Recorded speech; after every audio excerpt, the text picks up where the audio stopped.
is the Hot Zone. Engaging with the news in a whole new way, international war correspondent Chuck Holton brings insight into areas of crisis and lets you help those affected.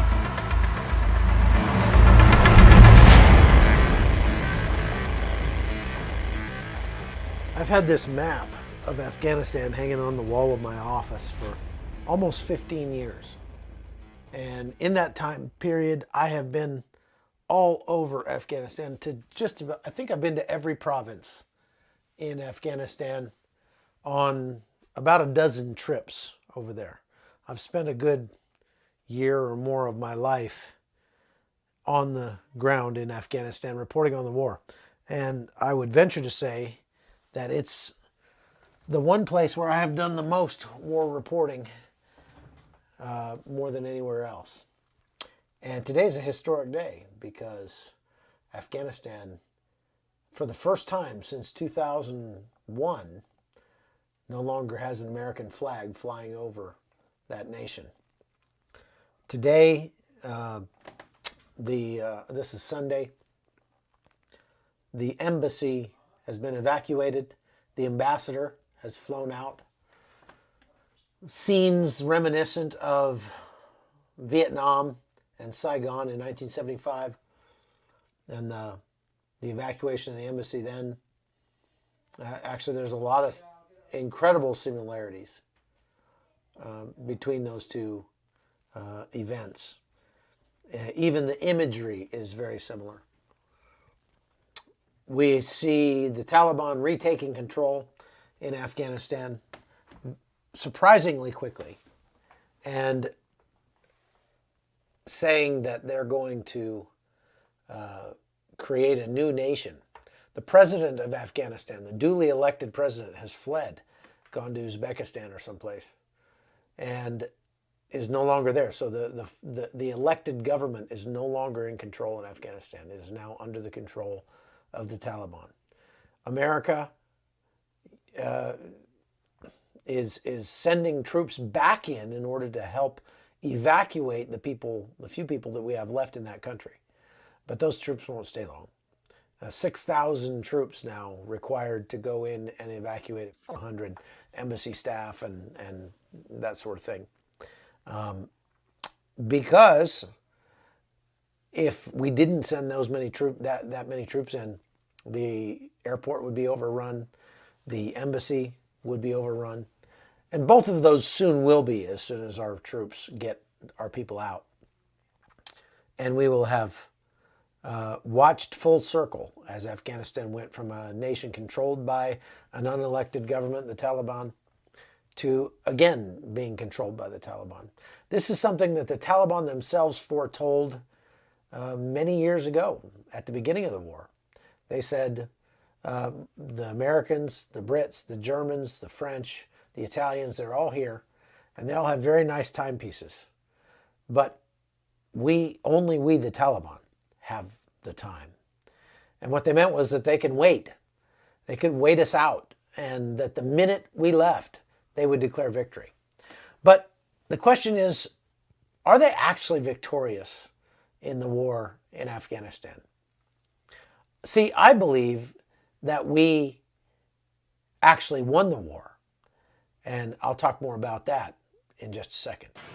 One of the first things you need to know about doing laundry in the field under these field conditions is that every soldier, sailor, airman, and Marine needs a laundry bag. Second, everyone makes the mistake of too little rinse time. You have to use the right fabric softener and the right amount of rinse. Then, the important thing is a dryer sheet, of which we seem to be, wait a second, I think I may have one right here. The proper kind of dryer sheet that you need to make sure that your laundry is static-free and easy to fold. We'll have more on that in our next installment. So today is the 500th episode of the Hot Zone. Unbelievable, mind-boggling. And I had big plans for making a special commemorative edition of the Hot Zone for the 500th episode. But just like always in this line of work, events on the ground have necessitated otherwise. And so with this historic event taking place in Afghanistan, someplace where I've spent so much time, I've invested so much of my life, I've actually talked about buying property there because I was there so much. Watching what's happening in Afghanistan is an absolute travesty. There's no doubt about that. But the question is, did we lose the war? Well, my assertion is that we won the war, but the war ended long ago. The war actually ended only about 2 months after it began. You see, after the September 11th attacks on the United States that were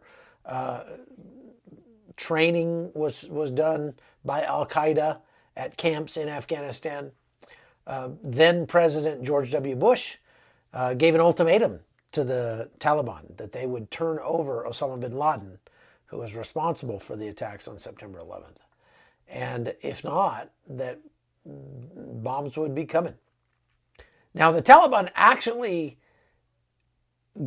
said that they would turn over Osama bin Laden, but not to the Americans. They said they would turn them over to a neutral third country. But that wasn't good enough for us, rightfully so.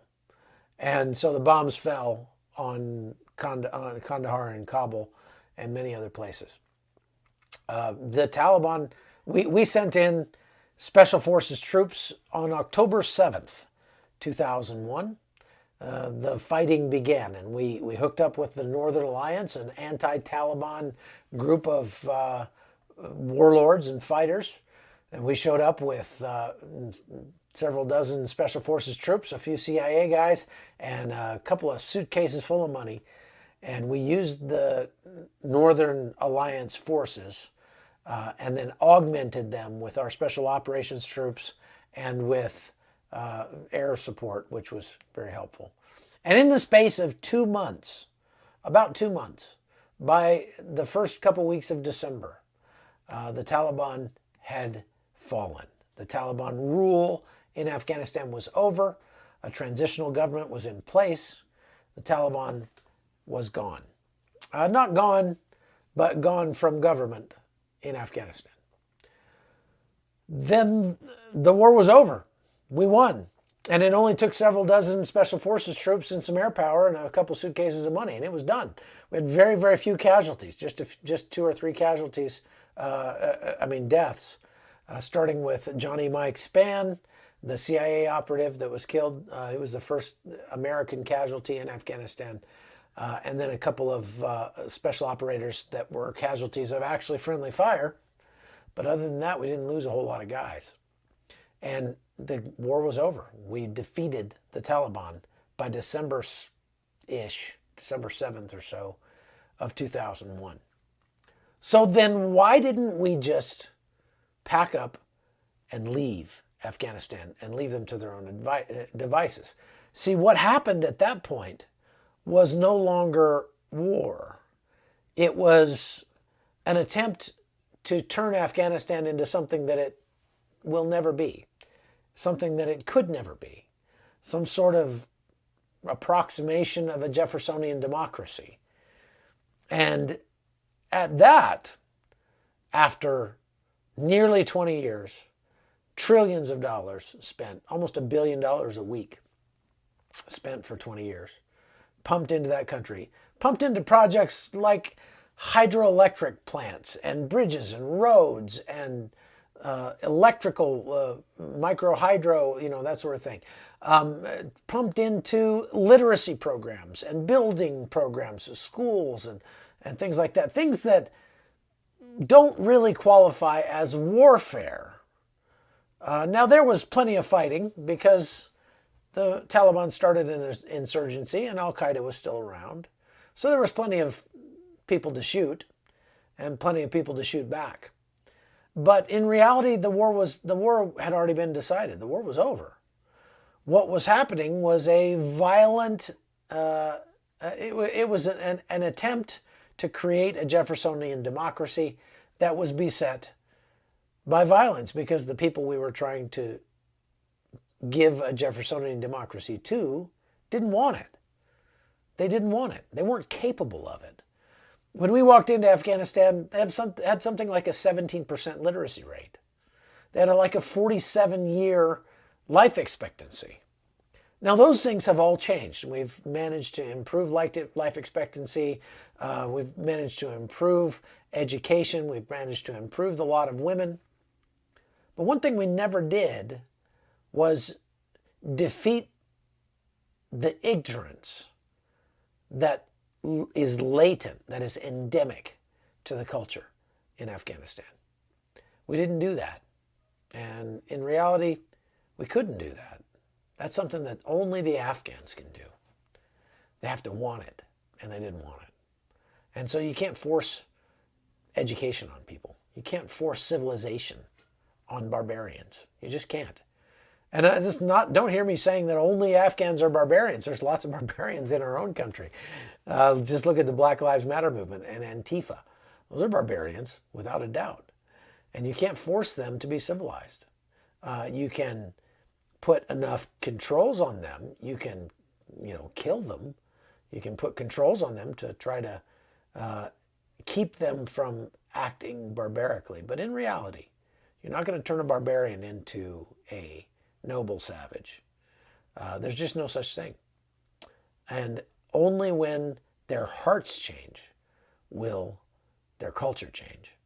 So from 2002 to nearly 2022, the United States tried very hard and spent a lot of money and a lot of blood and a lot of sweat and a lot of tears trying to turn Afghanistan into something it could never be. But the war had already been won. The war against the Taliban. Now, what we did by pumping so much money into Afghanistan is we actually resuscitated the Taliban. We actually brought them back to life.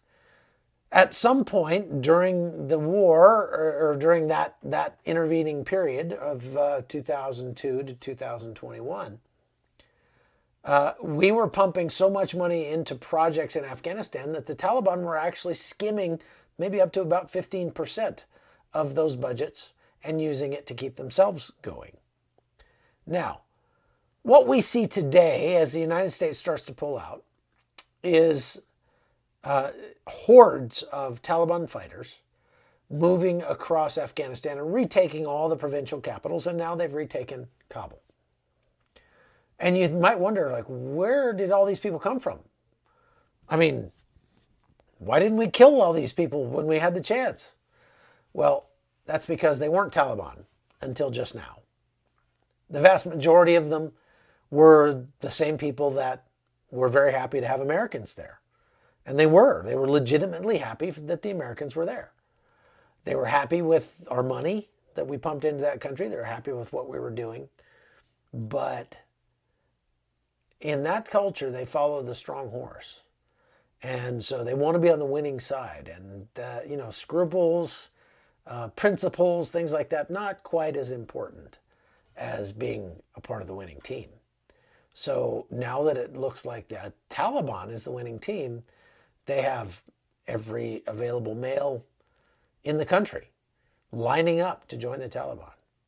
And this is something that any reasonably intelligent human being could have seen coming a long time ago.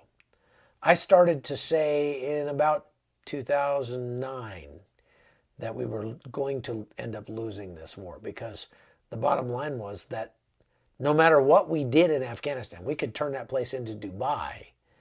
The moment we left, the Taliban would stand up and claim victory. And they told us as much. They told us they would do that. So now we see the President Biden pulling troops out of Afghanistan precipitously, without much of a plan. Just get them out. And you know that there wasn't much of a plan, because if there had been a plan, we wouldn't have to send them right back in to try to safeguard the ones that we're pulling out. But if you think about it, with nearly 6,000 troops in Afghanistan, there's about 3,000 on the ground now and 3,000 more coming.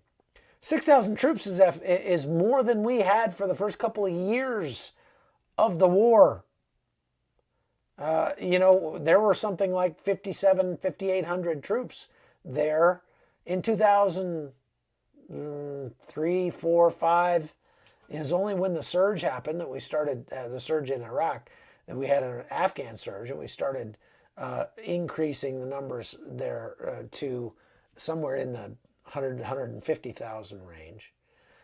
One thing you have to understand, though, is that in Afghanistan, most of the work lately, over the last, like, say, 5, 6, 7, 8, 9 years, has been done by contractors, not U.S. troops. So when we say we were pulling all our troops out, there's still a bunch of contractors there, and those contractors are scrambling. They're trying to get out. So as we watch the absolute debacle of the pullout in Afghanistan unfolding before us, we have to remember that we won the war. We lost the peace. That's all I've got for today. Welcome to the 500th episode of the Hot Zone. It's amazing what has transpired with this podcast. We're up into over 8,000 subscribers on YouTube alone, which surprises me because I don't dance around in my underwear. I don't have cleavage, and therefore I shouldn't really have much interest at all on YouTube or as a podcast. But there are a lot of people who like the idea of following me on my travels as I go around the world and report on hot zones everywhere, and then give you a chance to help the people that we meet. See, we don't just make the news, we make the news better. I'm Chuck Holton. Thanks for watching Hot Zone. The Hot Zone is produced by Amy Holton and Livefire Media. Copyright 2021.